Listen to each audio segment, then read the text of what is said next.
ketemu lagi kita di channel catatan harian pasien MSA dan Parkinson. Semoga dalam perjumpaan ini kita senantiasa dalam kondisi yang sehat, penuh semangat, dibukakan pintu rezekinya, berbahagia dan bisa tersenyum. Dalam edisi kali ini di video akan kami sharekan kondisi pasien Parkinson setelah dirumahkan selama 2 bulan, sehingga pasca pengobatan setelah 2 bulan di rumah kondisinya seperti apa. Nah, mari kita simak bersama kondisi pasien Parkinson dari testimoninya yang sudah 2 bulan dirumahkan dan menyatakan layak untuk mandiri di rumah. Tapi sebelum dilanjutkan, saya masih mohon sahabat-sahabat itu berkenan untuk klik tombol like, berikan komen, subscribe, dan di-sharekan teman-teman yang lain demi berkembangnya channel sederhana ini.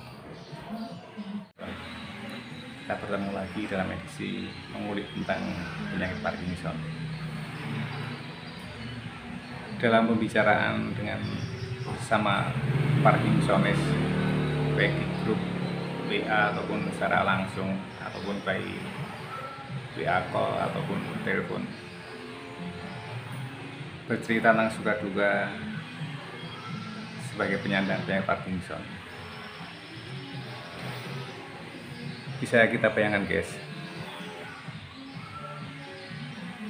menderita Parkinson selama 5 tahun. Kemudian di tahun-tahun akhir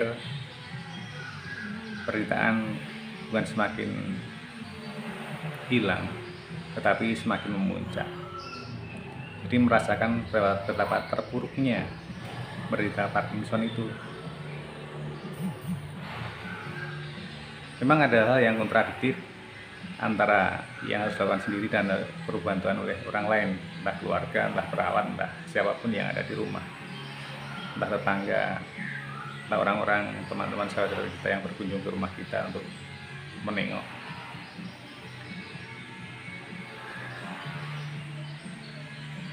Jadi yang perlu digarisbawahi adalah satu hal ini. Orang yang pernah terpuruk menderita Parkinson sampai sama sekali nggak bisa ngapa-ngapain, sampai bed rest, nggak bisa bangun, apa-apa serba dibantu, kemudian dirawat dan merasakan perubahan yang signifikan, itu kita bisa merasakan antara hitam dan putih, antara sakit parah dan mulai bisa membaik lagi. Sehingga ketika sudah membaik lagi pun pastilah ada kekhawatiran-kekhawatiran yang muncul dalam benak atau pikiran kita. Satu hal yang sering saya takutkan adalah karena Parkinson itu hidup berdampingan dengan obat, tiada hari tanpa minum obat. Jadi sampai kehabisan atau stok obat habis atau susah dicari, itu yang pertama saya rasakan kekhawatiran, ketakutan. Karena memang sehari 2 hari tidak minum obat itu dampak dan efeknya di tubuh memang luar biasa. Seluruh persendian bisa kaku, tidak bisa bergerak, tidak bisa berjalan. Nah, itu yang jadi bayangan. Padahal tidak boleh kita pikiran hal yang seperti itu, karena akan mengganggu proses relaksasi, proses membawa hati dan pikiran kita menjadi tenang. Jadi dalam diri seorang pasien Parkinson yang sudah sembuh, dalam tanda kutip ya, karena mau tidak mau sekarang pun saya harus mengakui bahwa Parkinson tidak bisa sembuh 100%. Belum ditemukan obatnya untuk bisa sembuh 100%, tapi membaik. Dalam arti kata sampai 95 bahkan 99,9% membaik, itu bisa terjadi. Tapi di endingnya juga terjadi grafik yang menurun juga, karena sesuai dengan sifat penyakit Parkinson yaitu progresif. Kita hanya bisa menggambar progresivitas penyakit Parkinson itu, tidak bisa menyembuhkan, belum bisa menyembuhkan, memperbaiki hal yang menyebabkan progresif. dampak Parkinson itu semakin parah. Itu bisa diupayakan dibenahi, diperbaiki, diobati, tapi bukan untuk sembuh 100%. Ya kalau memang 100% adalah mukjizat dan kuasa Tuhan, tidak bisa ada yang bisa menolak lagi. Pasien Parkinson yang sudah membaik, dalam arti sudah mengalami pengobatan, perawatan, bahkan opnam ataupun diapartemenkan 6 bulan. Setiap hari dirawat dan diapartemenkan 6 bulan. Itu mengalami 3 fase. Fase pertama itu fase ketika sehat, dari sebelum kena Parkinson sampai jauh-jauh hari kondisi kita sehat. Kemudian fase menderita Parkinson, sejak kena sampai dengan pengobatan. Kemudian fase membaik dan menjalani hidup mandiri lagi. Nah, di situ dalam benak atau dalam pikiran saya masih ada memori-memori yang merekam apapun yang sudah terjadi di masa lalu ketika saya sehat. Itu masih ada dalam pikiran saya. Apapun yang terjadi ketika sepanjang waktu sakit itu juga terekam dalam pikiran saya. Jadi ketika sudah direkomendasikan untuk bisa hidup mandiri, itu ada 2 hal yang bertentangan kadang-kadang. Contoh kecil, kuatkah saya mengangkat galon air mineral untuk dinaikkan ke dispenser? Nah, di dalam memori saya mengatakan kuat dan tidak kuat. Kuat ketika sebelum menderita Parkinson, tapi ketika menderita Parkinson menjadi tidak kuat.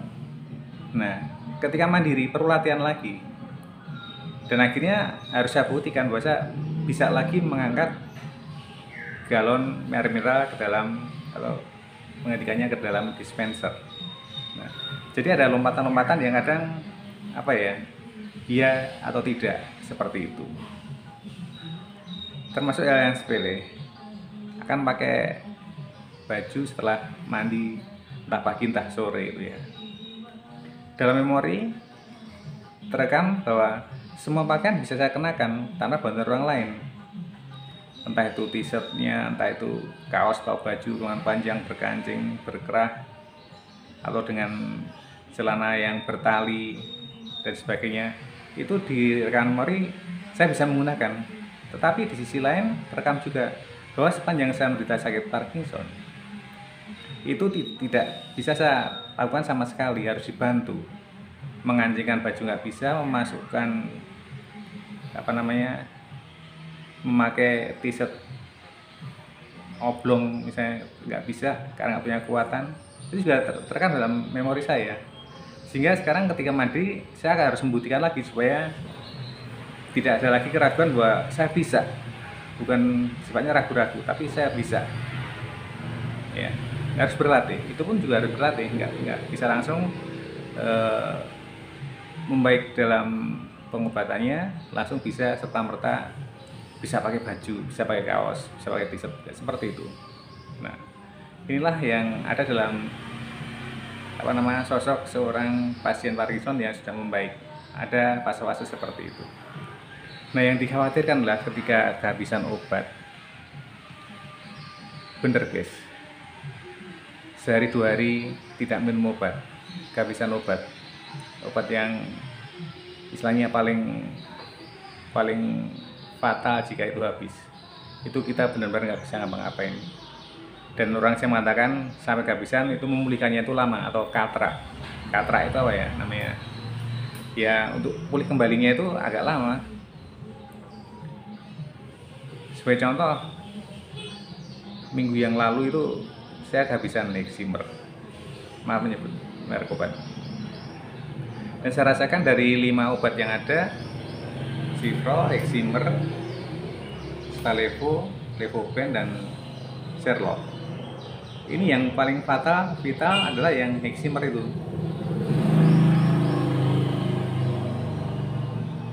Stalevo pernah telat, tapi tidak separah ketika Leximer yang habis. Levopen juga pernah telat, tapi tidak separah kalau ekstrim yang habis dan yang lain-lainnya. Wah, itu yang mengganggu pikiran, jangan sampai kehabisan obat itu. Tapi sampai kapan? Nah, itu sendiri saya sendiri nggak tahu seberapa tahan, seberapa dampak efek pengobatan ini bisa berlangsung berkelanjutan sampai kapankah? Apakah sampai berakhirnya usia kita, atau sampai sekian tahun, atau sampai sekian bulan? Nah, ini yang sebuah misteri yang kita nggak akan tahu juga. Seperti halnya on off-nya efek obat. Ada yang on off-nya itu sangat terjadwal sekali. Pagi minum, sore off, minum lagi, off lagi baru pagi, off lagi baru sore. Tetapi dalam penderita sama penderita Parkinson ada yang tidak seperti itu. Setiap 2 jam sekali off. Jadi kan sehari itu minum obatnya lebih dari 4-5 kali, bisa sampai terjadi seperti itu, bahkan sampai 6 kali.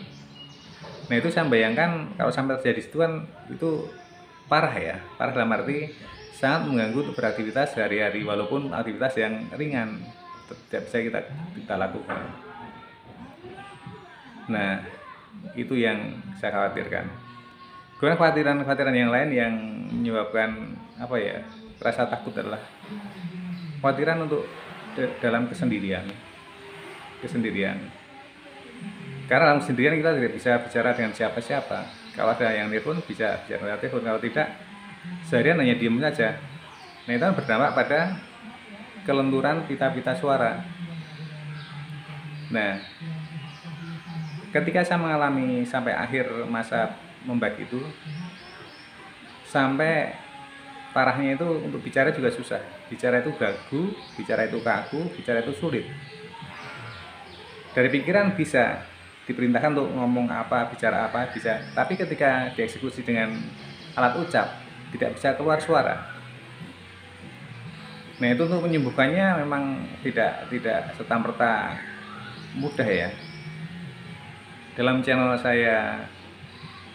YouTube saya, catatan harian pasien MSA dan Parkinson, itu di video pertama itu video saya bisa bicara pertama kali setelah saya melakukan terapi bersama dengan Pak Yosef, sesama Parkinsonis juga.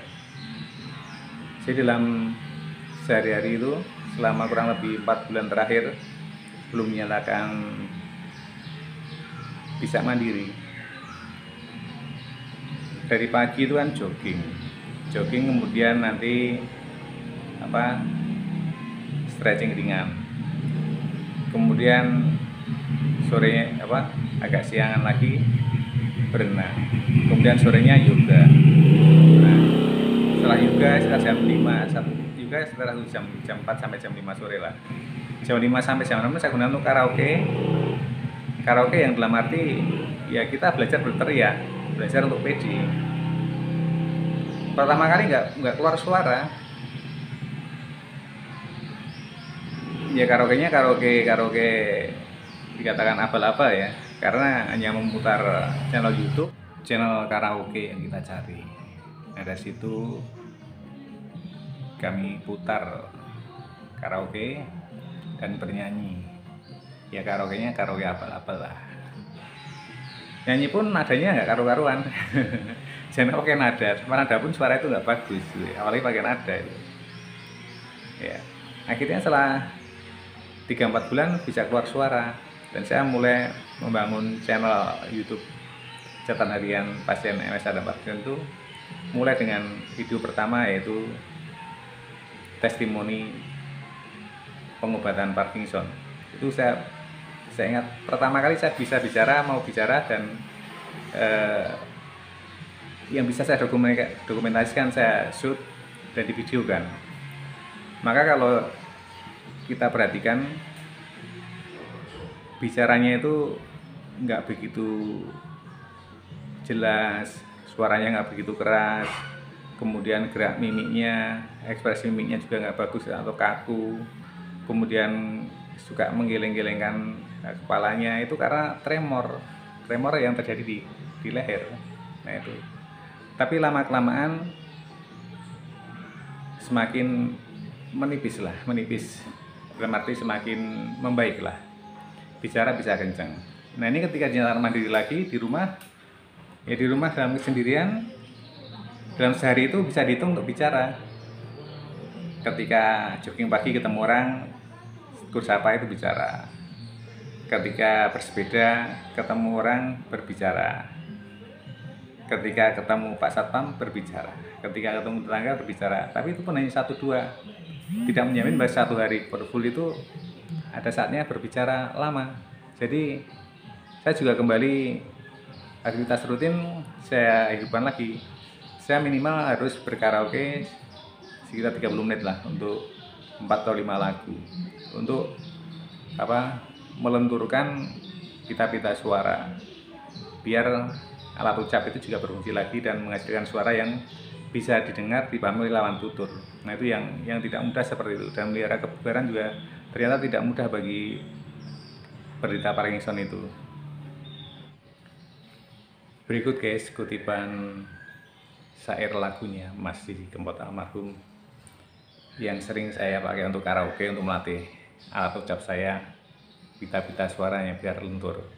Mudah-mudahan bisa bersuara ya saat ini. Rembulan sing ngilu ana segara, padhang ana ati kula. Pujaan hatiku ra teka-teka, ning nikeri ndang mulya. Opo aku salah nalika urip saomah. Bagi sahabat-sahabatku yang masih terpapar Parkinson, pasien Parkinson, saya berharap apa yang saya sampaikan tadi menjadi motivasi bagi kita bersama. Tapi sahabat-sahabatku yang sudah bed rest, sudah kesulitan berjalan, kesulitan bicara, kesulitan bergerak, kita harus tidak memanjakan diri kita. Kita mencoba berlatih dan berlatih lagi. Exercise every day. Supaya organ-organ tubuh kita, otot-otot kita, sendi-sendi kita terbiasa untuk bergerak. Nah dari situlah kelenturan akan muncul dan kita akan bisa up kembali. Ya tentu saja didukung dengan rajin cek ke dokter dan minum obatnya harus disiplin juga. Disiplin pribadi mencerminkan bahwa kita akan bisa mencapai semakin membaik kondisi kita. Amin. Semoga bermanfaat bagi sahabat-sahabatku yang masih terpapar Parkinson, bisa menginspirasi. Dan terima kasih guys sudah menyimak dan mengikuti video ini sampai selesai. Jangan lupa klik tombol like, berikan komen, subscribe karena subscribe adalah gratis ya guys ya. Dan sharekan kepada teman-teman yang lain, siapa tahu bermanfaat dan berguna. Sampai jumpa di video berikutnya di channel yang sama. Salam sehat semangat.